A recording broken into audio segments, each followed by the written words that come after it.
I'm going to turn my chair in, so this is about a podium. Oh, hi.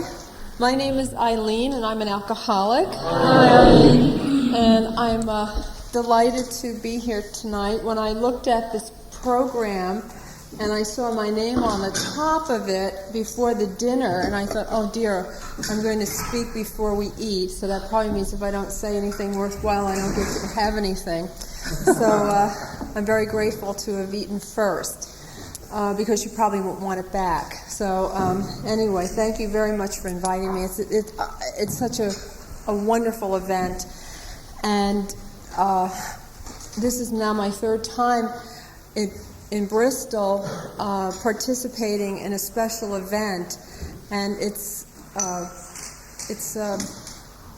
I just feel incredibly blessed to be here and to be with all of you, to see people that I've become friends with, and people whose faces I remember, and also to meet new people and make new friends, and it's a wonderful thing. It's also wonderful to be, where I come from, we call them anniversaries, so pardon me if I say anniversary, but that's what I'm accustomed to. And the wonderful thing about an anniversary, and the stand-up and the countdown and all of that, is because what this illustrates is that AA works, and what we are is just living proof of this. It's not about me doing something special, because I couldn't do something special. I tried to stop drinking on my own. I've never met anybody really in the rooms of AA who hadn't tried to do something on his or her own and weren't able to. It's not, for us, it's not possible. Maybe other people have done it, but I haven't met them. And the only reason I'm sober and everybody else in this room is sober is because we belong to a fellowship. It's a group of us that in some incredible way, through the magic of this program, actually managed to live a sober life. And I don't know why it happens, and nobody does. And there's a chapter in the big book called How It Happens, or How It Works, rather, because we know how it works, but why it does, I don't know. I just know that it does. And it's the miracle of AA. I never wanted to come here. Not Bristol. I never wanted to come to AA. I never wanted to be a member of AA. It wasn't like from the time I could remember of all the things I wanted to do in life, it wasn't, gee, someday I really want to be in AA. I really want to drink till I get so sick and then have no place to go and wind up in church basements and with a bunch of old drunks. It wasn't what I wanted to do. And as long as I've been in AA, I've never met anybody who had a similar goal in life, with the exception of my daughter, who has been around AA for such a long time, and when she was 9 years old, she actually said she went to a meeting with me, and she said, "Mommy, is it wrong to want to be an alcoholic?" And I said, "Well, what do you mean by that?" And she said, I can't keep going to AA meetings with you. When I get older, and she said it's such an important part of my life, and she's 17 now, and she doesn't seem to have any problems with alcohol. Could happen later, who knows? But the wonderful thing about it is that if she does, she knows where to go, and she's already predisposed to this, because we don't know what it's like. I mean, I didn't know what AA was, and it's very hard to get into the rooms of AA. We use this phrase back home, the rooms of AA, because we don't know what's behind those doors. And for me, I thought behind those doors was the end of my life. I thought, this is it. I didn't. Gosh, I'm gonna have to go to AA. I really thought all the fun in my life is going to be over. And I remember in the early days, I must have been coming around only a few weeks, and her name was Catherine. She was a tall redhead. And I went over to her at a meeting, and I said, I said, I don't think I'm going to have any more fun. And she looked down at me. She said, well, maybe you're not, And I said, gee. And I realized, what was I talking about? Because I really wasn't having any fun. It really wasn't. I did have a lot of fun drinking. I really did. There was a time when I really had a lot of fun drinking. And drinking was, alcohol did a lot of things for me. It made me calm. It made me feel more confident. It made me feel expansive, less nervous. Alcohol did things for me. But at some point, alcohol started doing things to me.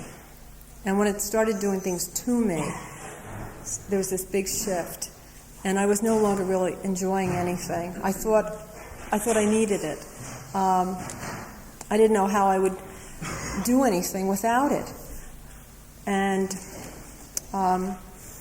so when I came into AA, it was with great trepidation, and the only reason I came was because I didn't know where else to go.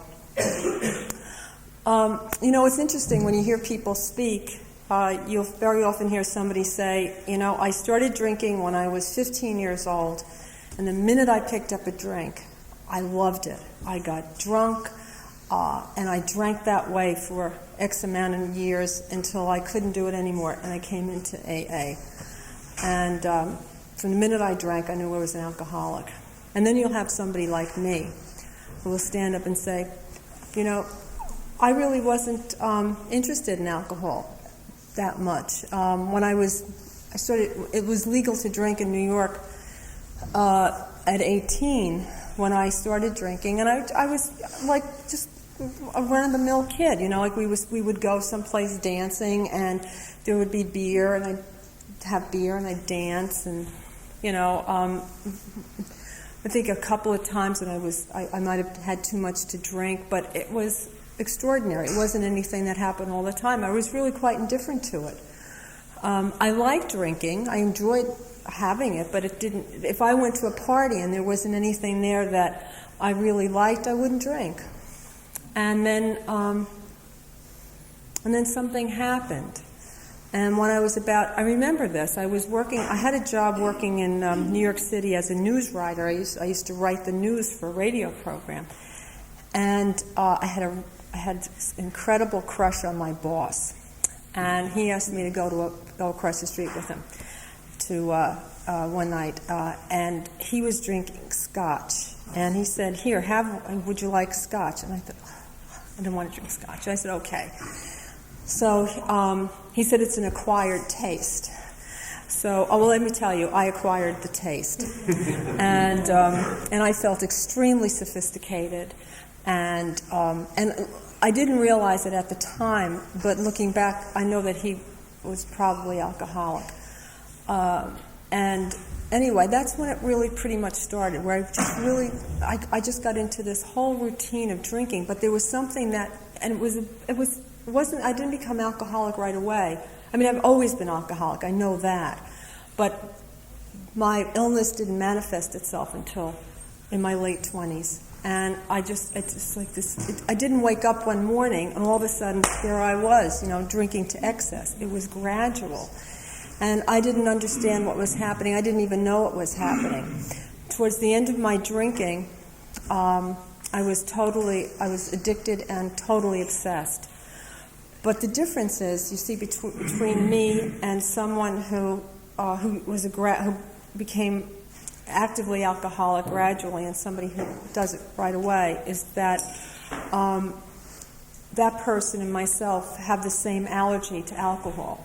We both have it. And the same thing, like you hear sometimes someone will say, when I was 5 years old, my uncle gave me a strawberry, and I broke out in a hive. And I've never been able to eat strawberries my whole life. And then somebody will say, gee, I've been eating strawberries for years. And all of a sudden I'm eating strawberry shortcake. I'm 35 years old and I'm breaking out in hives. It's like, how many strawberries do you have to eat before you break out in hives? How many drinks do you have to have before you become actively alcoholic? It was always inside of me. And some people react right away, and other people are like me. It's gradual. And I think for people like me who's gradual, I think it might be even harder to understand what's happening. I really, really loved drinking. I didn't stop because I didn't love drinking. I loved everything about it. I loved the way it tasted. I loved, as I said, what it did for me. And there were some things I didn't like to drink, but almost everything I really, really enjoyed. I stopped drinking because it was making me into the person I didn't want to be. And I didn't know this was happening. You know, I didn't understand it. I didn't understand it for years. I had another job where I used to travel a lot. I worked for a public relations company, and I was an executive for this company, and I used to take people out for lunch. And it got to the point where I couldn't drink at lunch because I didn't want to leave the lunch. I would drink until I had to leave, and then I would go back to my office, and I would, on the way to the office, I would stop off at a liquor store on 6th Avenue, and I'd buy a carafe of wine, and I'd pour it into my coffee cup, and I would drink at work. And I didn't really see anything wrong with this. I thought there were a lot of people doing things like this.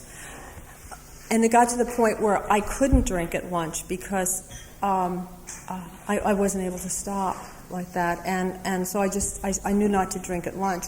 But I used to go on business trips. And one of the things, I had a client called, it was the United Fresh Fruit and Vegetable Association. They used to call me the Fruit Lady. Here comes the Fruit Lady. And I would show up in different cities and I was on television and radio, and I would go talk to editors who was getting publicity for fruits and vegetables. And very often I used to have to, if I was going to be on a television program, I used to have to go to a supermarket and buy the stuff. And what I used to do, I loved these trips because I used to be able to drink an awful lot. I had an expense account, and I was by myself. And what I would do is I would go towards, you know, like maybe 5 o'clock. I would go to the cocktail lounge of the hotel, and I would sit there and I would drink for a while. And I always had I never wanted anybody to know that I was really interested in drinking. And I didn't want to be bothered by anybody, so I always had newspapers with me. So I'd have all these newspapers, and I'd just sit and read, and I would drink. And then I would go into the restaurant, and I would order a few drinks before, because the waitress didn't think I had anything. So I would order a couple of drinks, then I would order wine with dinner, and then I would have an after-dinner drink. And, this is an awful lot of alcohol for me to consume in a matter of maybe 2.5 hours. And I'd always be very drunk. And I remember one time getting in a car. I was in California, and I got in a car, and I drove to a supermarket. And and I remember this big shopping cart, and I walked through the produce section, and all I did was like throw everything you can imagine into this cart. It was overflowing with stuff. And I checked out, and I had all these bags of groceries, and I walked out to the shopping out of the store, and it was quite dark out, and there was this sea of cars in front of me, and I realized I didn't know what my car was. I had no idea. And this man came over to me. He said, "Can I help you find your car?" And I said, "Okay." And he said, "What kind of car is it?" I said, "I don't know," because I'd rented the car. And he said, "Well, what color is it?" And I said, "I don't know. I didn't even know the color." And he said, "Well, can I help you?" And I handed him the keys, and he helped me find my car. And I opened up the trunk, we put the stuff in. And you know something, that story scares me to death. I didn't know who that man was. I didn't know who he was. And here I am, totally drunk, in a city, going into a car with a man I've never. Thank God this was a really nice person. It could have been Jack the Ripper. I mean, I could have been thrown in that car and driven someplace, and today they'd be saying, "Geez, whatever happened to Eileen?" You know. And then I used to be on the subway coming home, from drinking. I lived in Manhattan, and I'd come home in the subway, and I remember one time a man helping me to my apartment. I didn't know who he was either. I hope these were guardian angels. That's all I can hope. They were guardian angels. I mean, they were wonderful to me. But, we really put ourselves in very dangerous situations. Alcoholism is a dangerous drug. It kills people. It kills us in many, many, many ways. And it truly ruins lives. And it not only will ruin our life, but it'll ruin the lives of the people around us. We don't drink, we might think we're solitary drinkers, but we affect an awful lot of people. And the good news is that recovery also affects the people around us as well. And so no matter what we've done, no matter what kind of mess we've made in our lives, there are countless stories of these things turning around and just becoming success stories. I feel very blessed to be an alcoholic. I remember when I first came into AA, and I used to hear people say, "Hi, I'm Susie, and I'm a grateful recovering alcoholic." I used to want to go over and smack her because I hated hearing that. I thought, what BS is this? Grateful? I mean, who could be grateful for this? And I've come to realize and understand that. I spoke last night at the newcomers group. There was an 11-step meeting, and I talked about how on the day before, I stopped drinking my last drink was August 6, 1978. And so my sobriety date is the 7th, and I had no idea that on the 7th, that was like the beginning of something. That on August 6th, when I stopped drinking, that was going to be I had no idea. I had no plan to stop drinking for the rest of my life, one day at a time. On August 6, 1978, it wasn't even. It wasn't even like, it was like going to the moon for me. It wasn't even on the horizon. The truth is that, I knew I had some kind of a problem with alcohol. I certainly did not think that I was an alcoholic. I never thought that. Maybe I thought maybe once in a while. It would be in this way. It would be, am I an alcoholic? No, I'm not. But I really did know that there was something not quite right with me and alcohol, and I didn't know what to do about it. And it was sort of like back there. I thought, someday I'll get around to doing that. Like someday I'll get a facelift, maybe back there, But it wasn't anything I was ever really going to do, And the last day of my drinking was incredibly mundane in many ways, but it was just more of the same thing. I had taken up, because I travel so much on my job, I actually I took a vacation for 2 weeks, and I didn't want to go anywhere because I just wanted to stay home in my house and rest. And I used to go on these diets. I don't know if you have. I don't know about here in England, but in America, we especially in the 70s and 80s, we've had just the weirdest kind of diets, and I was on every single one of them. And this was the Stillman diet. Does anybody know what the Stillman diet is? Well, I really hope they shot that man. It was the worst diet in the world. And I remember one day. Did you go on the Stillman diet? No, it was awful. Well, I remember one day all you ate was like sauerkraut and water or something. The kind of thing that I think they gave Dr. Bob to cure. He used to give you the sauerkraut cure. But anyway, it was horrible. It was a horrible thing. But I was on this diet, and of course, when you were on a diet, you couldn't drink anything. So there was a thing called the drinking man's diet, but I could never figure out what that was.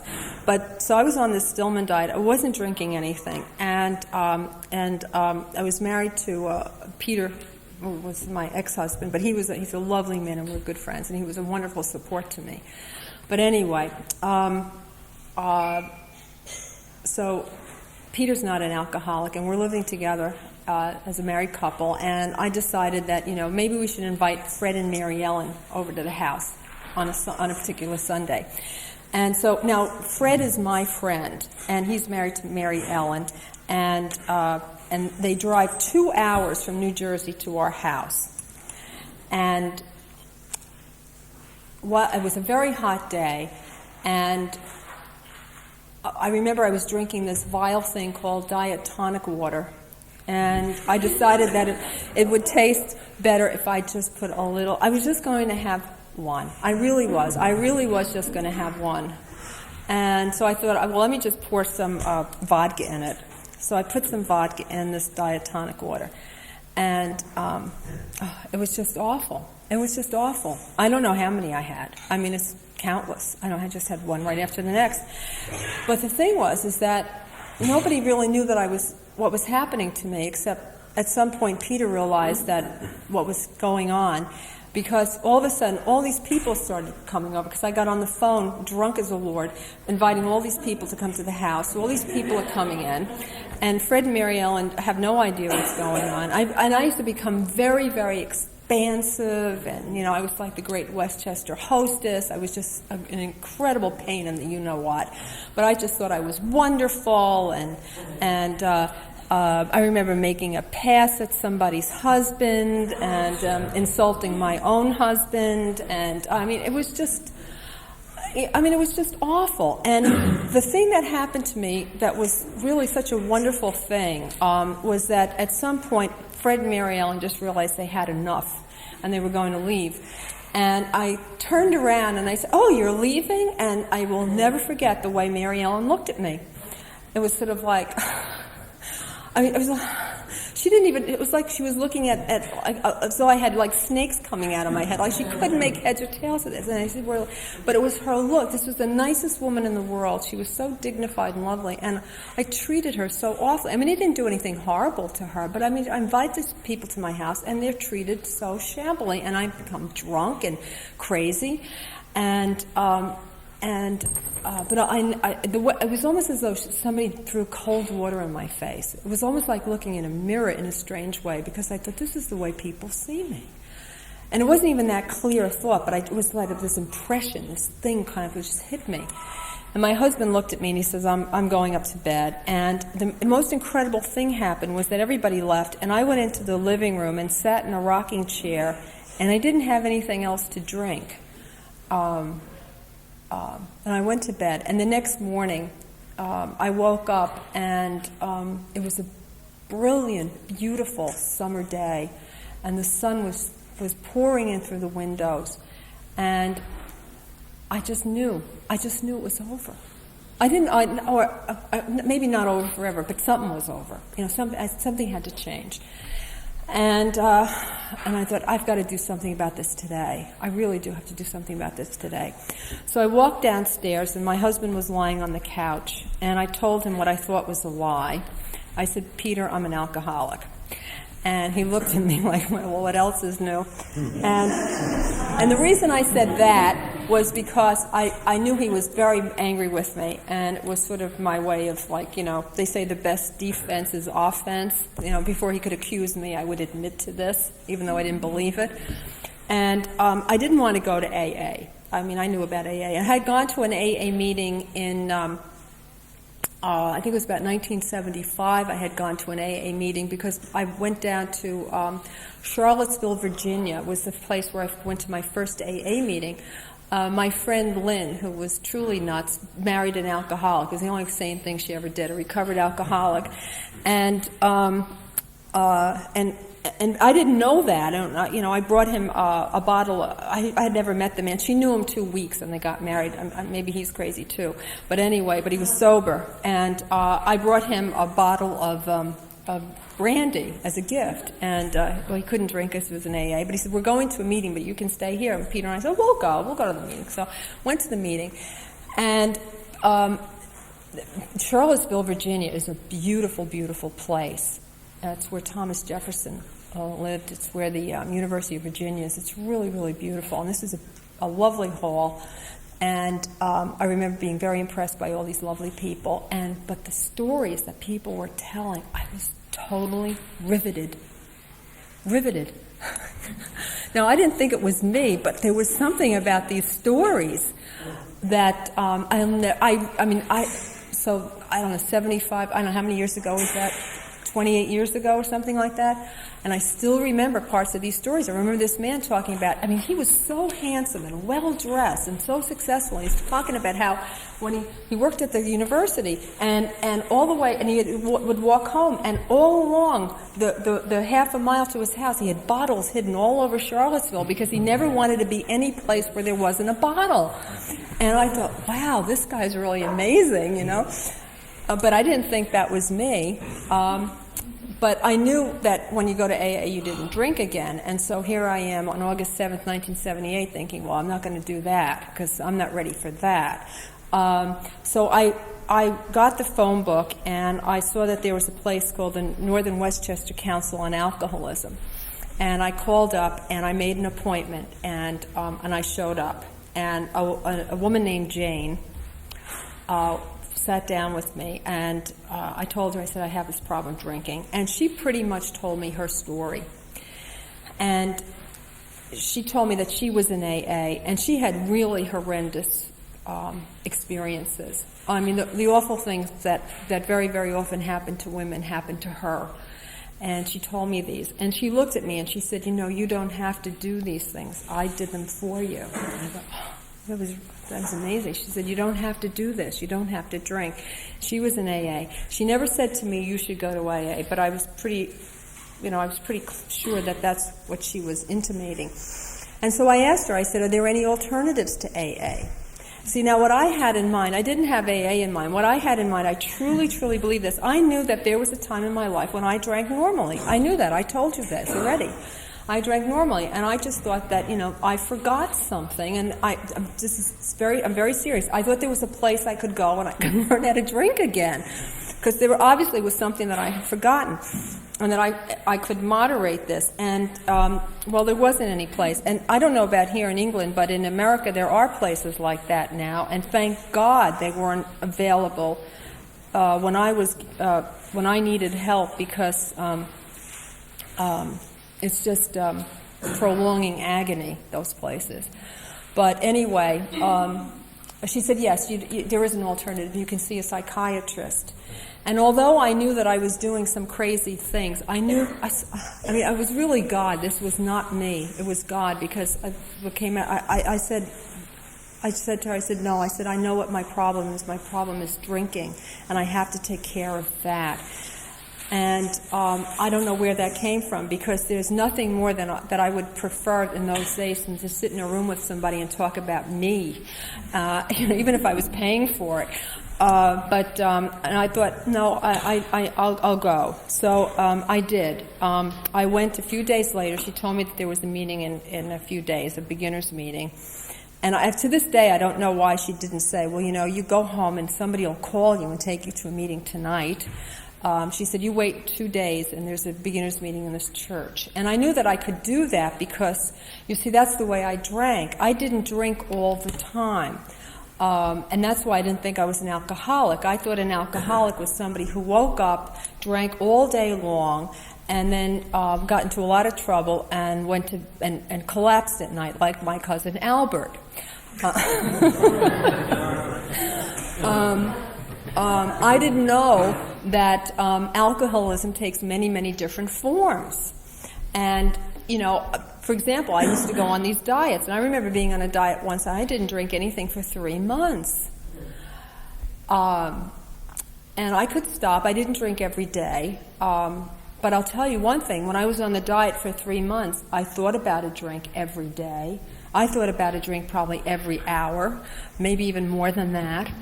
And when I wasn't drinking, I was thinking about it. I wasn't completely physically addicted to the point where I had to drink all the time. I had to drink once I started drinking. I couldn't stop. But I'll tell you that I was totally, totally obsessed. I had a full-blown mental obsession to alcohol. And I used to think I was crazy. I used to get on the train in the morning to go to the city where I had a job, and it was about an hour. And here it would be like, 7:30 in the morning, and I'd be on the train thinking about what I would drink when I got home at night. Yes, I'm not the only one. And alcohol became this veil that I saw everything. It was like a gauze, Whatever. When someone would call me up and say, let's do so and X, Y, and Z on Thursday night, I'd be thinking, or on the weekend, I'd be thinking, like, how am I going to be able to do that and drink? I thought about alcohol the way that a saint thinks about God. I mean, it was like all the time. I was like, it was this consciousness that I had. And I didn't know that was alcoholism. You see, I didn't know anything until I came to AA. So I thought, well, what have I got to lose? I'll go to AA, And so I showed up, and oh boy, so I showed up at this beginners meeting at this church in Mount Kisco, not where I'm a member, but it was on Main Street, and there was a beginners meeting, and I remember there was this long hallway, and God. It was the longest hallway I ever walked out in my life. I got into this room and I sat down, and there were couches and chairs. I remember a table and 2 men, and I was just terrified. I can't remember if I'd ever been so nervous in my life. I mean, I know I wasn't. And I sat there, and they went around the room, and they gave their names and their dates and all that. And I gave the date of my last drink. And I said I was an alcoholic only because I thought if I didn't, they're going to ask me to leave. I didn't know that I could just say I have absolutely no idea. So I said I'm an alcoholic, and it was a big lie, I thought. And they asked me to talk about myself, and I didn't realize I had the option. And I'm very grateful I didn't know that. I could have just said I'm here to listen. I didn't know that, so I started talking, and my voice, I could barely get the words out. I was so scared. And the thing that amazed me was that, why are these people so happy?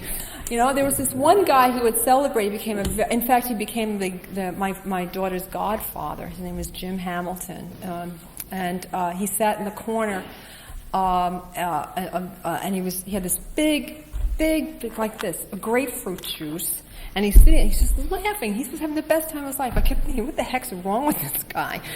And so anyway, they told me to stay for the next meeting, and I stayed for the next meeting, which was an open meeting. And this is the way very often we do this in the States anyway. There's a beginner's meeting followed by a meeting. So I sat there, and 3 women from a group that I eventually joined spoke. And it was amazing because I could identify with these women. And so I went home, and I started going to meetings regularly. And I have to tell you, I didn't know whether I was going to be able to do this or not. I really had great doubts that I was going to be able to do this because you don't understand. Drinking's a big part of my life. My social life revolves around drinking. My husband and I are very social. We go out, we have friends over, and we serve alcohol. And when we go out, people offer us drinks. And, I don't think I can do any of this. I really didn't think I was going to be able to live a normal life without alcohol because it sort of like was woven into everything. But something? This tapestry of my life was disintegrating. Alcohol was disintegrating this. So I had to try this. And in the beginning, that's why I love this step, came to believe, because I knew I was powerless. I mean, it was crazy for me, but you might think, but when I really knew the reason I came in was because I kept trying to control this. I kept trying to drink like normal people. I couldn't do it. I knew that I was dealing with something that was stronger. The word that I used, something is stronger than me. I knew I was powerless when I came in. And I didn't know whether my life was unmanageable or not, but because, I didn't look like an alcoholic. I had a job and a nice home and everything, but I was unmanageable. And boy, when I drank, I was really unmanageable. But then I came to believe, this was like the second step, I came to believe that a power greater than myself could restore me to sanity. And for me, what the power was were the people in those rooms. It was the group of AA, because in the early days, I used to, whenever I faltered, whenever I thought that I don't know if I can do this, and I didn't even have an obsession to drink. The obsession was lifted from me. It was this the compulsion, rather, was this mental obsession that was running my life. I don't know if I can do this. I don't know if I can do this. And I would just think of Mike And I would think of Susan, and I would think of Annie, and Dorothy, and these people in the rooms, and thinking, if they did it, maybe I can do it too. Just maybe I can do this. And some of those people had worse stories of alcoholism than I had, and I built my strength on these people, and then I was able to do it too. And it was really a day at a time. And then the higher power evolved into a power truly greater than myself and even greater than the group. And the insanity of my life, I used to have a hard time with that because I wasn't crazy. I really wasn't crazy. I was really a very rational person, even except when I was drunk. But what was crazy, because I still do crazy things. My daughter thinks I'm nuts. I think she's right, and she'll say to me, "You're crazy." I am. Remember just the other day, I said, "I'm Elizabeth. I'm not crazy." She said, "Mommy," she said, "even you say you're crazy, so maybe I am." But that's not the crazy I'm talking about. It's okay to be crazy. You can be eccentric and a little bit, odd maybe. But the craziness, the insanity of the second step is to think that I can drink normally. That's the craziness. That is the craziness of the second step, thinking that somehow this time it's going to be different. It's not going to be different. We keep going down the same hole over and over. If you have a bunch of rats and you stick cheese down a hole, now the rat's trained to go down that hole, and you take that cheese out, eventually the rat's not going to go down that hole. We'll go down that same hole whether there's cheese in there or not, because that's just what we do, And it's not going to be different. It's just going to be the same old thing. And I was tired of that. And I had no idea. And I got to the point, I said, something? I don't care what my life is going to look like. I don't care. I just don't want it looking like this anymore. And even if they told me, Eileen, you can drink for the rest of your life and it's still going to look like this. When there's a fancy function that you go to with your husband in this fancy firm that he's a partner in, and you're the wife that gets carried out drunk, you're still going to get carried out drunk. But you won't go to the hospital, and you're not going to have a crash in the car. You're not going to urinate on your ball gown or anything like that. But it's going to be like this. And I just said, no, I don't want that anymore. That's not what I'm supposed to be. I knew that. I realized that I want a different life. I want a life of dignity, and that was the thing that was robbed from me, was my dignity. And it's a funny thing because I can be a very proud person, and pride comes before a fall. But pride also in myself, that I can look people in the eye, that I can feel good about myself. That is a good pride. That is a good thing. It's not being proud. It's just it's having a sense of well-being and usefulness in life. And I didn't have that. People being able to rely on me. Showing up, doing what I'm supposed to do. I make mistakes. I make mistakes all the time. I'm a human being.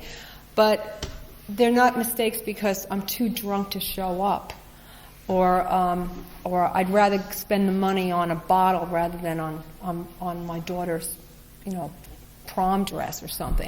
Whatever it is, So I took this big leap of faith and just thought, I'm going to do this. And 25 years have gone by, and I haven't had a drink since that first day. And I have to tell you something, that in the beginning, I used to see people come in. That's why I think anniversaries are so important, because I used to see people, I remember 2 months. I couldn't believe you didn't have a drink in 2 months? It's amazing to me. And to see people stand up. In the beginning, anniversaries were inspiring. They're still inspiring to me. I love to go to anniversaries, but especially in the beginning, to see the group I belong to, not only did the celebrants come up, but his family would come up as well. And you would just see this great recovery that the family had as well. And this was a wonderful thing for me to see. And but I thought, God, if I'm 25 years sober, I will be walking on water. I will be, there goes Eileen. Now there she goes. But something, when I stand here and I look that way at 25 years, I can't tell you where the time went. I can't tell you where it went. You know, it goes. You know, all I can tell you is that for 25 years, with the help of AA and the practicing of the principles of AA, to the best of my ability, I have not found it necessary to pick up a drink. And I have gone through worse things in sobriety than I ever went through drinking. I mean, horrible, no, maybe not horrible, but very, very difficult things have happened to me in sobriety. And I remember once thinking, God, I didn't get sober for this to happen. I did not get sober for this to happen to me. This isn't why I got sober. And then I realized, you know something? It's exactly why I got sober. It's exactly why I got sober. You know why I got sober? I got sober because I wanted to experience life. I wanted my life back. And you know something? Sometimes life just stinks. It just really does. It's awful. And I've had awful. I've had some awful. Most of the time, my life is okay. And even a day that nothing happens, it's an okay day. Most of my days are okay. And a lot of my days are absolutely wonderful. I mean, I have wonderful in my life. I have a lot of wonderful in my life. And if I hadn't stopped drinking, I would never have any wonderful in my life. AA has given me wonderful in my life. Not every day, but an awful lot of it. Do you know how wonderful it is for me to be here? This is a wonderful thing. This is wonderful. I'm so blessed. I've been blessed with a beautiful, beautiful life. I have problems in life. I struggle. I'm like everybody else. But with AA, I get through everything. I get through everything. And those are the operative words. With AA, we get through them. If I started drinking, I'd be the same old stuff. I'd never get through anything. It's just all problems. I used to think I had a lot of problems. I didn't have a lot of problems. I had a problem. A problem. And now I just have things that happen, and I take care of them, and they go away, and new stuff comes up, and that's what life is. And I can handle life. I have to tell you that, and then I'll close with this, because I have absolutely no idea how long I've been talking, and I will stop now, because I think I've been talking long enough. But I do want to make this one point. In the beginning when I came in, I chose a very loosey-goosey group, because I didn't want to work that hard.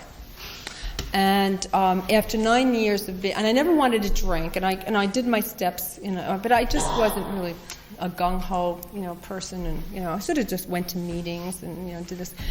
And after 9 years, I was miserable, absolutely miserable. So I just thought something's wrong with my life, and I realized again, through God's help, that it was what was wrong with my life was I wasn't happy, joyous, and free, and I knew there was something wrong with my program. So I joined another group. And I got a really great sponsor who put me through the steps again. And I came to realize that I really didn't have a program, because I really didn't. I mean, I did have the steps, but I didn't have them in the real way. And, our program of recovery are the 12 steps. That's how we recover. If we don't have the steps, we don't have a program. I mean, we read it, last night, how it works. This is how it works, these 12 steps. That's how it works. Again, I know we don't know why they work. We just know that they do. And as I said last night, I'm working with this new person. Well, she's not new. She's been around for years. But she says she doesn't believe in the steps. She doesn't want to do them. And the point is, you don't have to believe them. You just have to do them. Just do the steps. I don't care whether you believe it or not. I don't care how you feel. I really don't. Because no matter how you feel, it's going to change. I don't care if you feel great. I don't care if you're miserable. Wait 10 minutes, it's like the weather in Ireland. It's going to change, But what's going to stay with you, are these steps. And that's something that I've learned. And ever since then, my life has been pretty good, because I have a real foundation. Congratulations to the celebrants. Victoria, with 3 years. You were sitting over there before. And Sally with 30.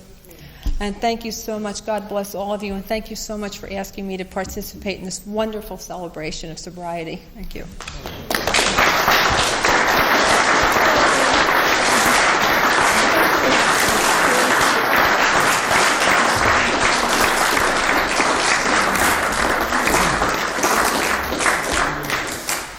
Thank you, Eileen.